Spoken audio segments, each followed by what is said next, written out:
저는 원래 반공소년이었어요. 고등학교 때까지. 근데 대학 들어와서 학부사 기자 시험을 쳐서 합격을 하고 학부사 기자 생활을 했어요. 뭐 기획 기사도 써야 되고 그러다 보니까 인문 사회과학 서적을 많이 읽게 됐어요.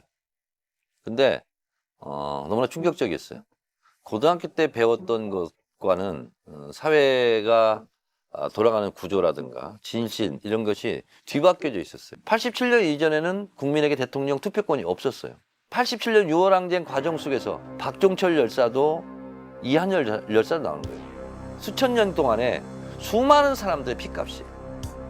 근데 내가 쟁취하지 않았더라도 나보다 먼저 살아간 사람들이 그 투표권 하나를 얻기 위해서 수없이 많은 희생을 해야 됐거든요. 그게 나에게 주어진 거예요. 그래서 이 소중함을 잘 몰라요.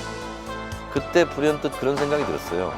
기왕에 왔다 가는 인생, 미미한 내 개인의 목표가 아니라 좀 더 큰 인생의 목표, 좀 더 큰 보람 있는 의미 있는 삶.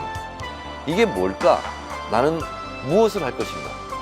근데 최종적으로 손에 잡혔던 것은 국회의원이었습니다. 정청래 대표는 1965년 충남 금산군에서 10남매 중 늦둥이 막내로 태어났습니다. 건국대 산업공학과 재학 시절 희생운동에 투신했습니다. 1988년 그는 전대협 산하 조국통일특별위원장으로 활동하다가 처음으로 안기부의 수배 대상이 됩니다. 석 달간 수배 생활을 하던 그는 위장을 하기 위해 가발과 안경을 착용하고 다녔다고 회고했습니다.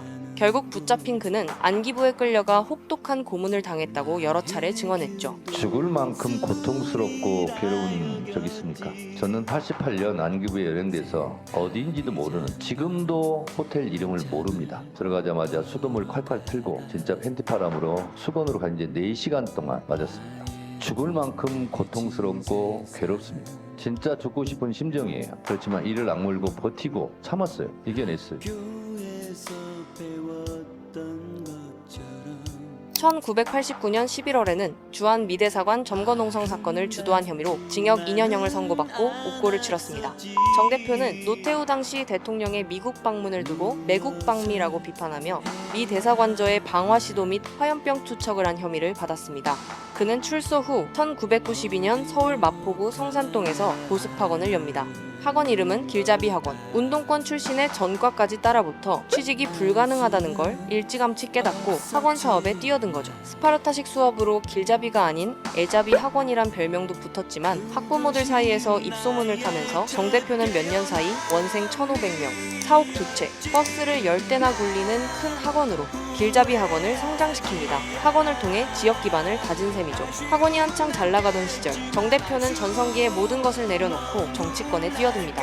2002년부터 노사모 활동을 하면서 노무현 당시 대통령 후보를 돕기 위한 유권자 운동에 앞장섰고 2004년에는 고 노무현 전 대통령 탄핵 역풍 속에서 치러진 17대 총선에서 당시 여당인 열린우리당 소속으로 서울 마포울에 출마해 한나라당 강용석 후보를 꺾고 처음으로 군배지를 달았습니다. 하지만 정 대표는 어느 한 집단이나 한 단어에 갇히지 않는 길을 걷습니다. 스스로를 왕따라 칭하기도 했던 정청래. 그는 민주화 운동에 투신한 전대협 출신 정치인이지만 386 세대에 묶이길 거부했고 386이란 단어도 제가 제 입으로 쓰지 않습니다. 저는 억울하게 386으로 도매금 처리된 적은 많지만 그분들하고 저 가는 길이 다르기 때문에, 노선이 다르기 때문에 같이 뭐 해본 적 없습니다. 노사모 활동을 했고 노무현 전 대통령을 존경했지만 스스로를 친노라 불리는 것도 거부했습니다. 저는 친노라는 표현을 좋아하지 않습니다. 제가 좋아하지 않는 이유는 노무현 대통령은 대한민국의 대통령이지 친노 계파 수장이 아닙니다.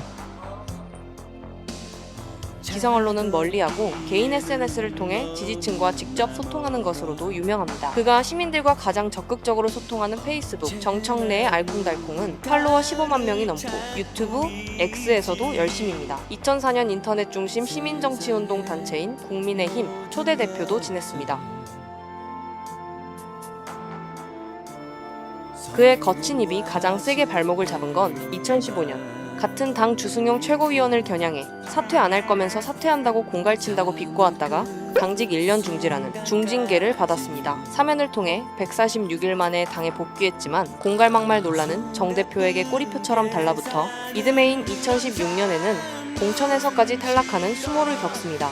당의 대표급 대여 공격수인 현역 의원을 내친 것에 대해 당 안팎에서도 충격이 컸죠. 스스로 길을 만드는 개척자답게 더 컷 유세단을 구성합니다. 더 컷 유세단 공천 과정에서 거듭되거나 경선에서 탈락한 사람들로 구성된 불쌍한 유세단입니다. 더 컷 유세단은 성북을 기동민 후보를 시작으로 광주 광산구 이용빈, 이용섭 후보까지 총 94명 후보의 지원 유세를 다니며 박근혜 정권에서 범야권이 압승을 거두는데 크게 기여합니다. 21대 총선에서 부활한 정청래 대표는 22대까지 서울 마포홀에서 연임하며 사선 의원이 됩니다. 정 대표의 정치 인생을 논할 때 빼놓을 수 없는 인물, 바로 이재명 대통령입니다. 두 사람은 2007년 정동영계로 처음 만났습니다.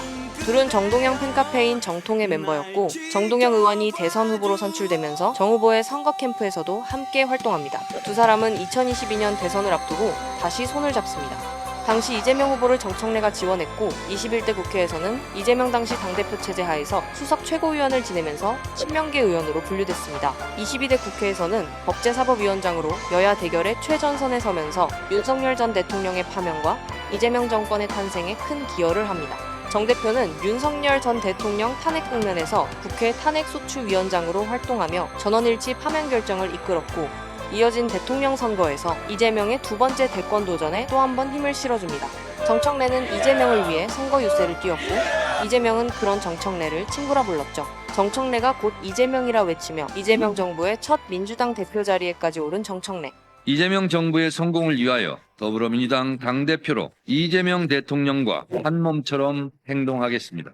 이재명 대통령의 운명이 곧 정청래의 운명입니다.